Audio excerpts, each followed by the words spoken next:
Welcome, everyone, and thanks for joining us on this wonderful webinar today. So let's just talk a little bit about cybersecurity. So I love this quote that it takes 20 years to build a reputation for a company and just a few minutes of a cyber incident to ruin it. And I'm sure you've seen some headlines over the past few years for these big companies that have experienced this, that they've been in business for a long time, pretty reputable organizations, and then all of a sudden they have a breach, and that's all anyone can think about. So this is, obviously becoming more and more of a challenge for both big businesses as well as small businesses as well. And obviously, I think that's why you're here today for this webinar. So before we dig into the actual elements of cybersecurity and threat, let's talk about what it is exactly. So the actual term, it's a bit of a buzzword, but it actually existed since 1994, but we really only started hearing it in the mainstream in 2010. It's actually not really widely agreed to in terms of a definition. Some people actually still use the term information security. Some people think of cybersecurity as a subset of information security. Some people think that they're one and the same. Some people just think cybersecurity is a new word for computer security or network security. Anywho, for the purpose of this webinar, I'm going to define it as the practice of ensuring the integrity, confidentiality, and availability of your business information. And also, on a more technical perspective, the ability to defend and recover against accidents or incidents. And this could be anything from hard drive failures to power outages and from attacks from adversaries. So let's dig into why we want to do that. So why does cybersecurity really matter? Well, I think really it comes down to the money.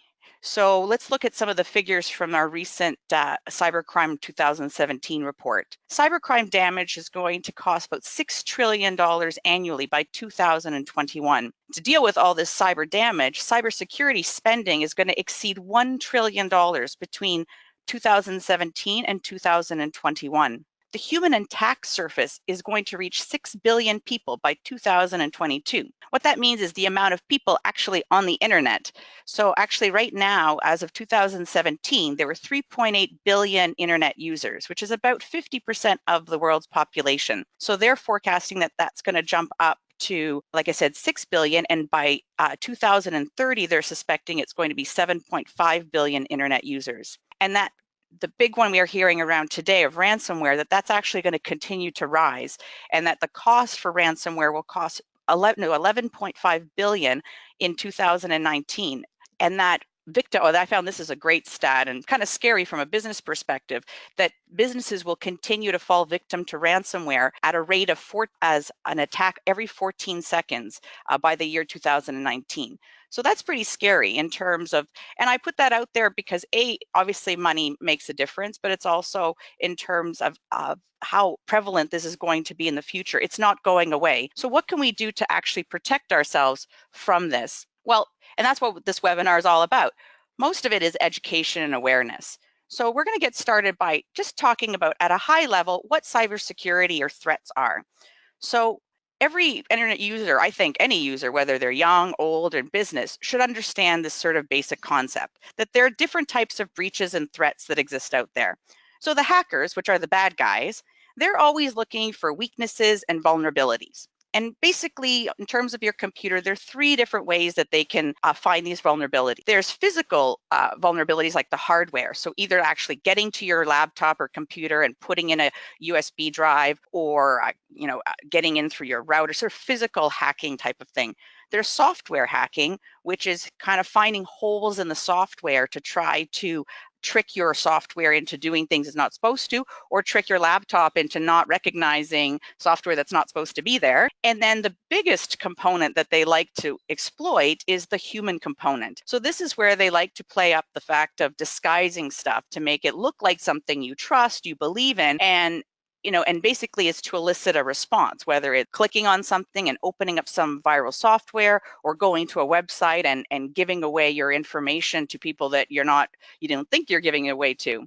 So there are lots of different cybersecurity threats. These are sort of the most common ones. We're going to talk about some of these today. So overall, sort of data loss and compromised data is a big issue. Ransomware, which I just talked a little bit about, and we're going to talk about a little bit more today. We're going to talk about this one's actually becoming more and more of an issue, and I've seen some samples, and they're actually quite scary in terms of the the type of genuine, like the emails look so genuine that I would say as an employee, I would struggle to know whether or not this is actually coming from someone in my organization.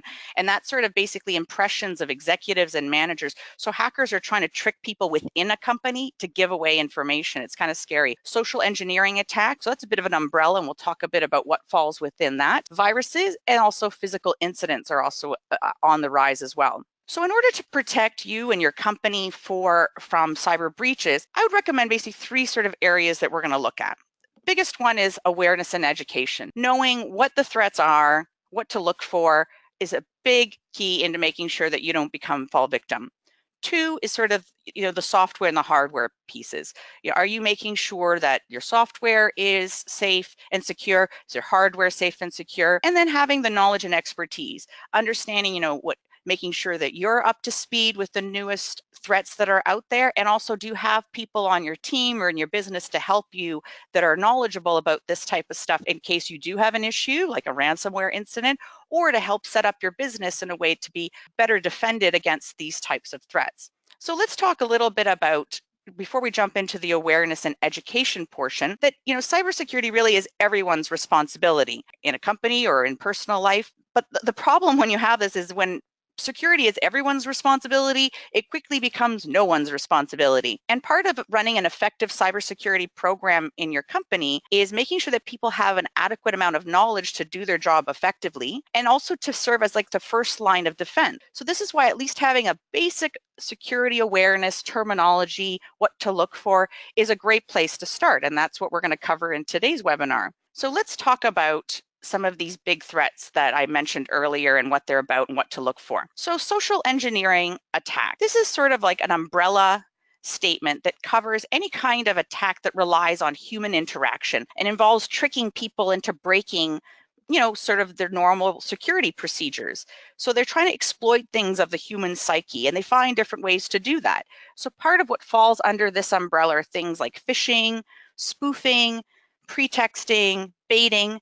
So we're going to talk a lot more in this webinar about phishing and spoofing, but I'm just going to give you a little bit of a definition for pretexting. So pretexting is a technique where, unlike phishing, which we're going to talk more about, is about sort of exactly like phishing, like with fish, but with a PH, is when you try to lure people in to click on something to divulge their information. Pretexting is like that, except it requires a lot deeper trust levels. So here's an example: is if a hacker discovers that a company deals with an insurance company, insurance claims for healthcare, if they find out who that healthcare company is, they know that, oh, okay, as part of this, they generally have to be compliant with certain regulations. So if the hacker knows what these regulations are, they could set up an email that they would send out to employees, basically from the government, saying that in order to comply with this regulation, they have to click on this company link and sign in and use their credentials. So that requires a lot, from a hacker's perspective, a lot more work. They have to kind of go in and find out about the company, about the employees, about the email structure. But again, it takes them a little bit longer, but the stakes are also much higher. So that's a little bit about pretexting. We're not going to go so much into that. And baiting is also very similar to phishing. What's distinguishing about it is it usually has like a big, exactly, bait, something, a big carrot to really lure people in. So either free music, a free movie download, and basically to get this free item, you have to surrender your login credentials. So that's sort of a high level, but let's jump into phishing and spoofing, because those are sort of the most common ones that you're going to see on a daily basis. So spoofing and phishing actually works usually together. Spoofing is the act of basically creating a pretend website or email that looks like it came from a legitimate source. So you'll see here as an example up on the screen is this one. It looks like Facebook, but when you look actually at the URL, you'll see this is not Facebook's URL. So this is and people do this with emails, websites, that kind of thing. And so this is a way to sort of get your trust so that they can steal your information. And as I mentioned, spoofing usually works together with phishing. So this is the most common threat technique used by hackers because it's really easy for them to execute, requires pretty little effort, and they can hit many, many thousands of people. And again, they might not trick those hundreds of thousands, but they might trick one or two, and then they go from there. So phishing is the act of basically using fake emails, text messages, websites, like I just showed you with the spoofing element, to elicit a response. So this could be a combination of sending you an email to click on it to go to a website and log in so they could steal your login credentials. It could be clicking on an email, going to a place to put in your credit card information. That'd be scary. Also, even just putting in information. They send you an email saying, hey, we need your address or something because we need to confirm it. So things like that. There's just basically a way to get your information through trickery. So the way you avoid being a victim of phishing and spoofing is, first and foremost, is stop before you click. Before I even go to number one right here, my biggest thing is just be aware that it exists. And before you click anything, stop. And let's take a look at it. And first of it is learning to identify, and that's part of why I'm saying stop, because I know we are bombarded with emails. We're getting hundreds of emails a day, and it's really easy to sit there and scan, and swipe and delete, or click really quickly because we're going through them such a quick rate. But this is where it's really important, especially with, I'd say, anything that's asking you for your information, something that seems like a company you trust, like Amazon, PayPal, banking, anything.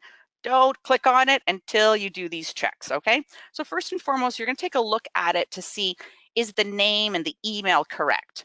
You're also going to check the link. And the way you do that is if you hover over the actual URL in the email address, you'll see the URL come up. And obviously, if it's Amazon, it should have an www.amazon.com type address, not some other kind. Another thing you should look for as well, and I found this in tons of the emails that I've received, is poor spelling and grammar. Now, a lot of these phishing schemes come from abroad, and English is not their first language, so they'll usually take an email, an actual letter that they might have found, and alter it a bit. Again, their grammar and spelling is not correct, but they don't care. They put it in there anyways. And I find that interesting because people need to keep in mind that big companies like Amazon, like PayPal, all these big companies, they have people on staff that it's their jobs to write emails and letters and make sure that they're perfect and the grammar is perfect. There is no spelling errors. Not to say that they don't have mistakes occasionally, but for the most part, they will be perfect. So if you're getting some weird email that has like very obvious, blatant spelling mistakes from some big organization, definitely a flag that this is probably not a real email. Also, something to look for is threatening wording. So because they want to elicit a response from you. So you'll see emails like urgent action required, your account will be closed, your account's been compromised, because they want to play on that anxiety to get you to respond and just react and click on it. In this example that I have here, you see refund, you're like, ooh, I'm getting money? Great. So you just go in. Oh, all you have to do is provide a billing address. Perfect. But then it's like, wait a minute. Amazon has if they're providing me a refund for something, they have my address already on file. Why would they be asking me for it? So that's something to keep in mind. Here's a few other examples. So at the top here, you'll see it looks, the email itself looks like it's from PayPal, has the right branding, but you'll see up at the top, it's the actual spelling is like weird. It's billing at PayPal with an uppercase. If you actually go to PayPal's email address, it's lowercase.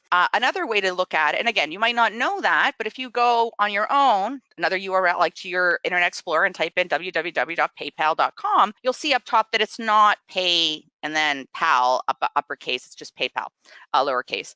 Another way you can look at it is by hovering. You'll see here, they actually provide the link to make you feel like it's PayPal.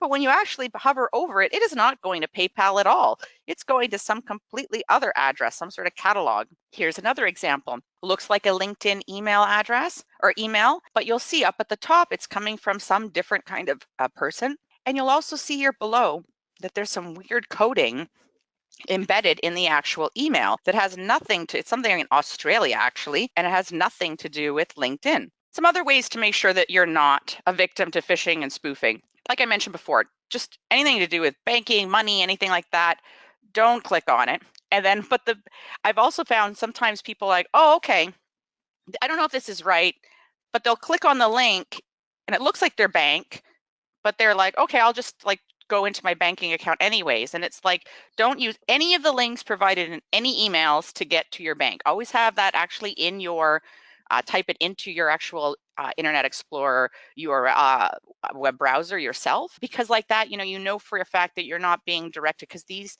folks are very sneaky in terms of making these websites look and feel and behave just like the sites that you're used to going to.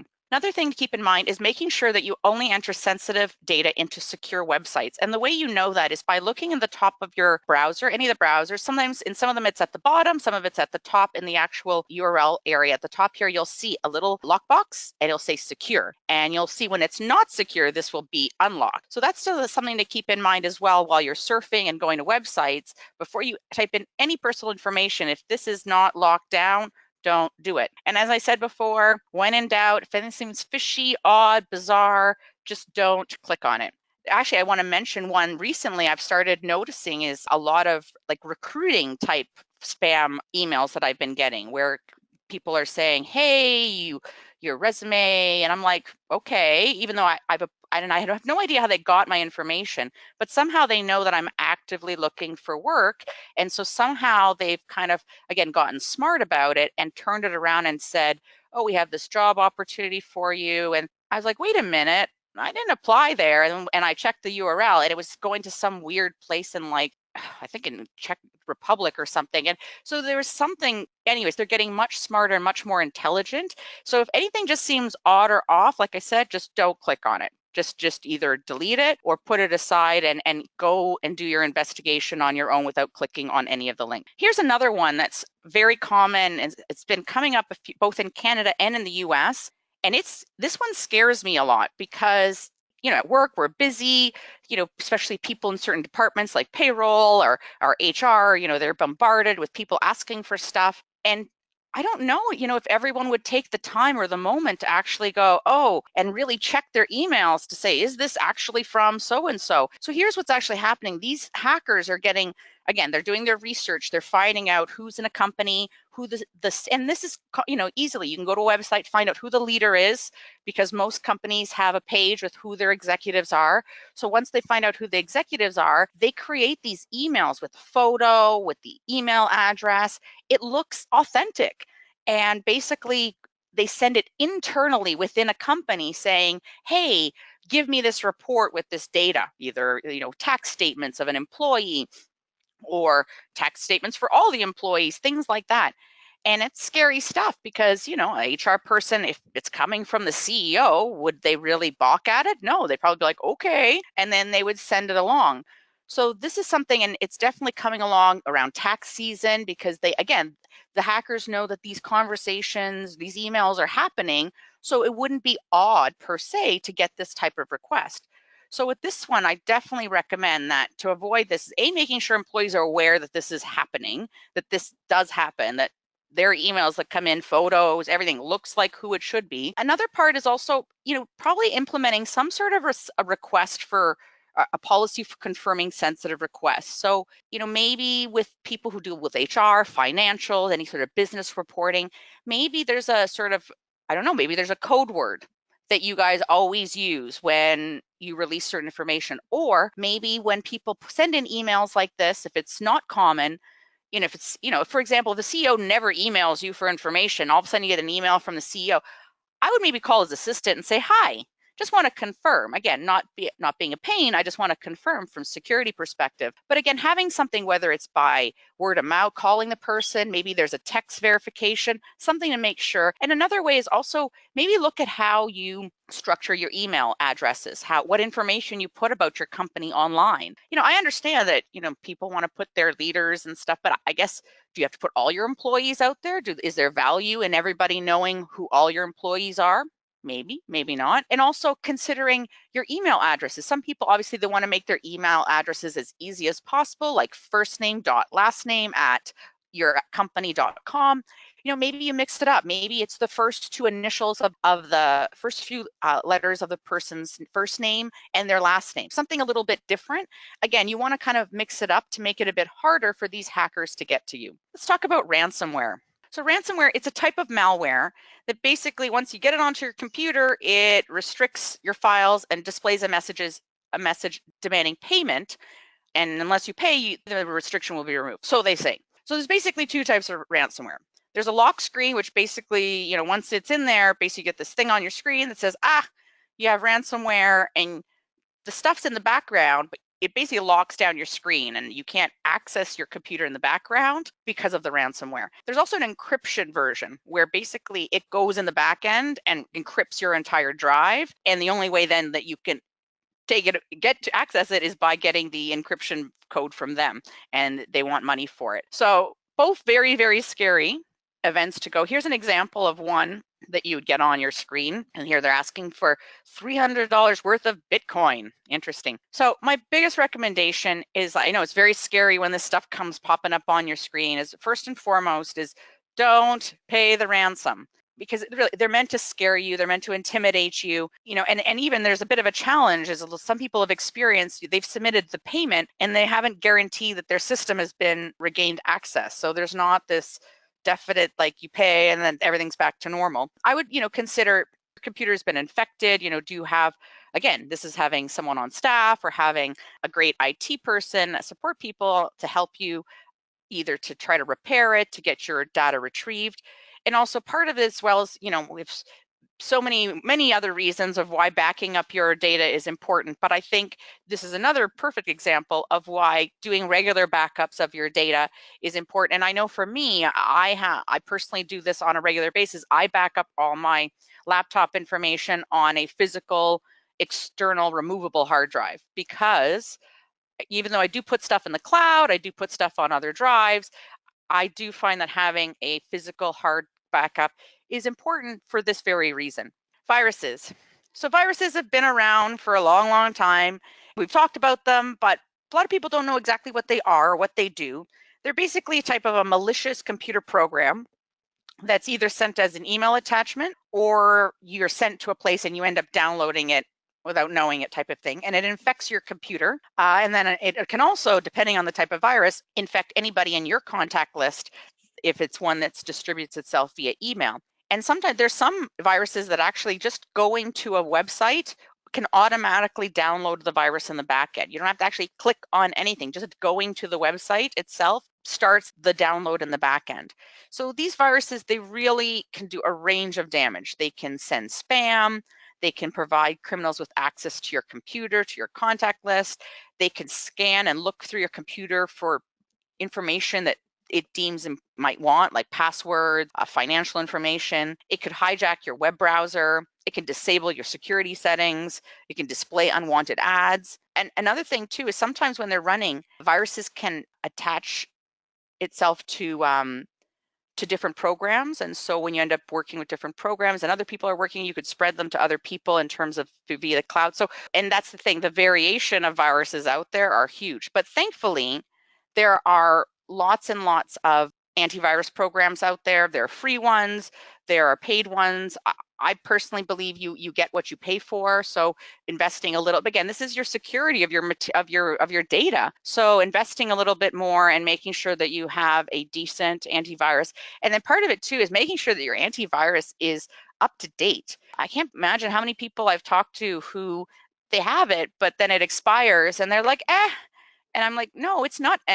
You have to actually go and make sure you pay and keep it up to date, because that's what they're doing. And these companies spend, their business is keeping up to all the hackers and all the variations of viruses that are going on out there. Now, even though you do have, antivirus, it can happen where you might get a virus. So there's some things you can kind of look for. I know even though I have an antivirus, I've had a few instances where I've noticed some of these things, and then I've gone and I've done a little update of my antivirus, and then I've run the antivirus again, the scan, even though it's supposed to be doing it automatically, and it's found it after the fact. So here's some things to sort of look for. Like if you notice your computer's taking longer to start up, or it doesn't start up at all, that's a bit of an issue. If you start clicking on certain programs and it takes longer to launch, files and data like moving or disappearing from certain places, finding that there's certain and this is what I found, is I had a certain program that just kept it was fine, and then all of a sudden it just started crashing all the time. Oh, this is also, I've experienced this, where your home page is set to a different browser. So you've set it to Google, or you've set it to whatever you wanted your homepage to be, and all of a sudden you come back to your web browser and it's somewhere else, and you're like, wait a minute, that's definitely a sign that something's been tampered. Also noticing that you're just either web pages are slow to load, possibly if your display looks fuzzy, or just not, maybe it's a little bigger, the fonts are bigger or really small, could be an issue. Or also noticing that there might be programs, like I had one incident where I had a program that and I couldn't turn it off. And I uninstalled it, and wouldn't let me uninstall. And that's when I knew that something has gone terribly awry, and that there was some sort of virus that was locking down the software and not letting me uninstall it. But anything that looked kind of fishy, kind of suspicious like that, definitely, don't turn your eye, and definitely sort of either run your virus program, run a different virus program. That kind of stuff will definitely help. So we talked about, this is that was the education portion, and understanding, what the types of threats are and how you can sort of identify them. And now we're talking about hardware and software. So the first part was more about from the human aspect. This is the back end. Now, obviously, as a human, you have the control to make sure that you have the right antivirus and the right hardware equipment and stuff like that. But this is more the manual stuff in the back end. So there's software threats. So we have malware, which I sort of mentioned, that it goes into your software, or it goes into your browser, or it goes into your operating system. Basically, it goes wherever they want it to go, and it alters stuff, and it can steal information. It can constantly feed information to the hacker on a regular basis.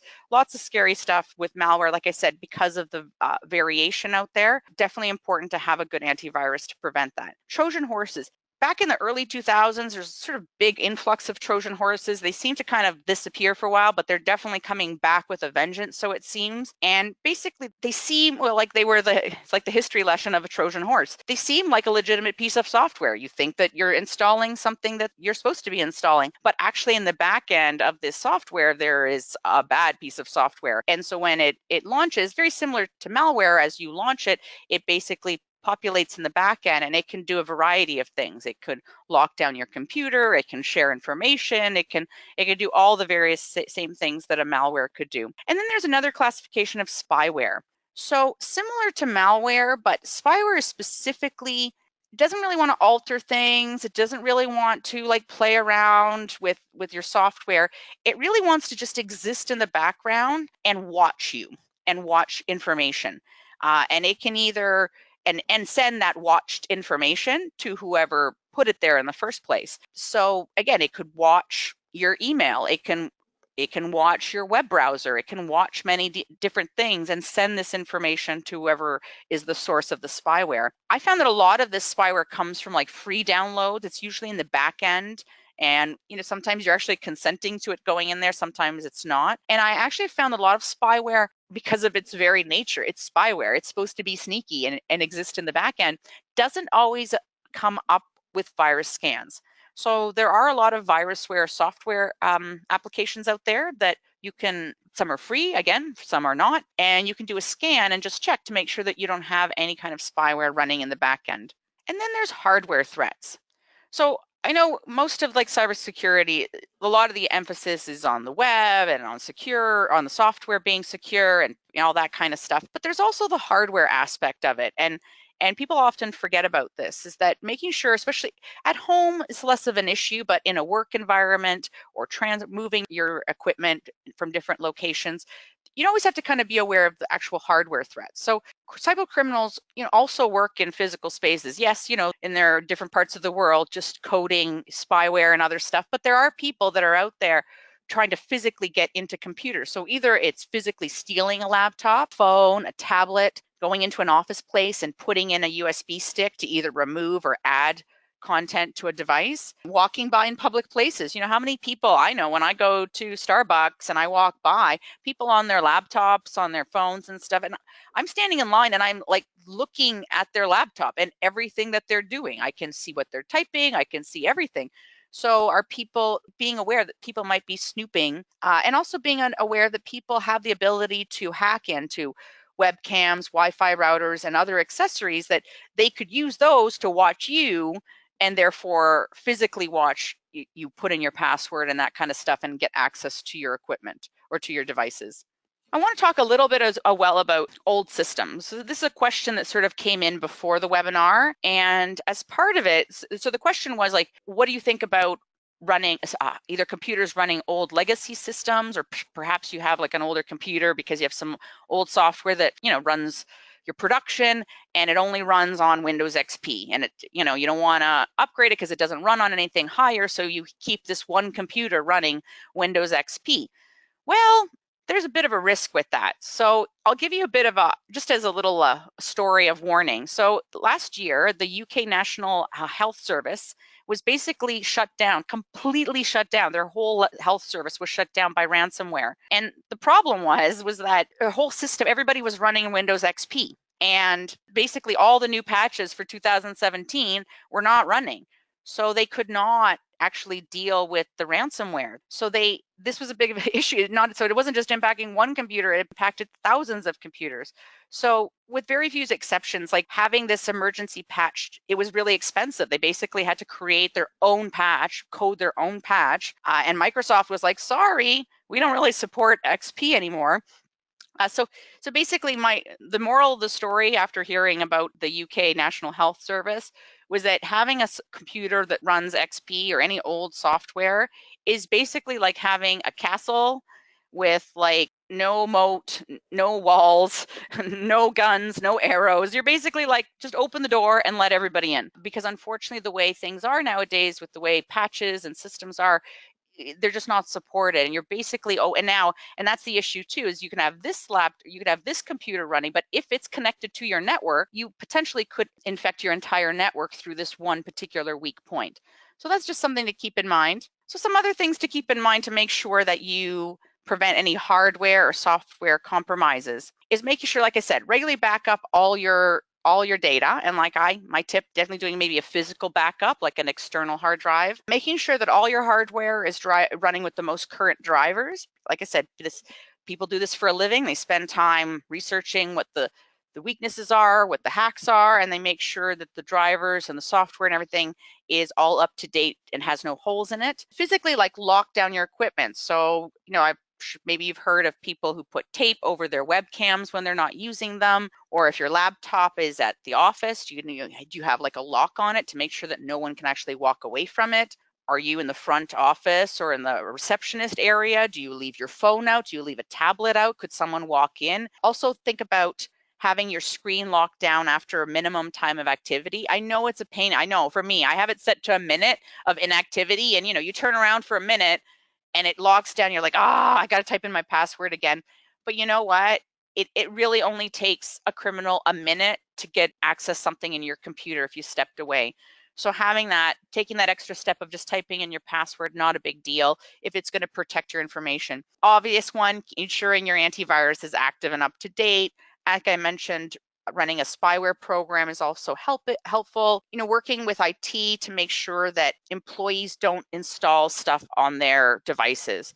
So I've actually worked at some organizations where if a device was provided to me, either a laptop or a phone or tablet, it's actually locked down, that no other software other than what they provide me can be installed on the device. And I think that's a great way, again, to just prevent potential of unwanted things being loaded on these devices. And then we didn't really talk too much about it, but there's a whole level of passwords and making sure that your employees use complex passwords. Because a lot of the stuff we talked to today was just giving your password out, but there's a whole other conversation that to be had about security in terms of making sure that people can't guess your password. Like I think every year they do a sort of study about people commonly use passwords, and 1, 2, 3, 4, 5, 6, 7 like continues. I think now most passwords require 8 digits. So the fact that people continue to use 1, 2, 3, 4, 5, 6, 7, 8 as a password is amazing to me. So again, having that conversation with employees, or actually setting up requirements when they set up their passwords, that there are digits, that there are uppercase, lowercase, and a mixture of symbols, sort of forces them to make their passwords a little bit more complex. And finally, let's talk a little bit about knowledge and expertise. So keeping yourself up to date on what's going on in the cybersecurity world is a good way to start, because again, there's always new sort of hacks and areas of concern sort of happening. So, you could put yourself on one of these feeds just to get a regular update, weekly update. There's some common ones that I put here: Hackers News. Another one, recommend Dark Reading. securityintelligence.com, and KrebsonSecurity.com. It's a fellow smart guy, but he's also always talking about sort of different security threats. Subscribe to one of those and just sort of keep up to speed with what's going on in the cybersecurity world. And also consider leveraging like some expertise from a company. So I don't know within your organization whether you have anyone who's an expert in cybersecurity, but consider going to a company and asking them to evaluate your current security measures. And they could, a lot of them will go through what you currently do, both your software, your hardware, even your human aspect, your procedures, and they can talk to you about recommendations on how to make your business more and data more secure. And they can also help you with ongoing maintenance of all of this, your antivirus and all these different devices and stuff to make sure that everything is safe and secure. Great. Well, I really hope that you guys found this webinar helpful, and I hope you'll join us for our next one.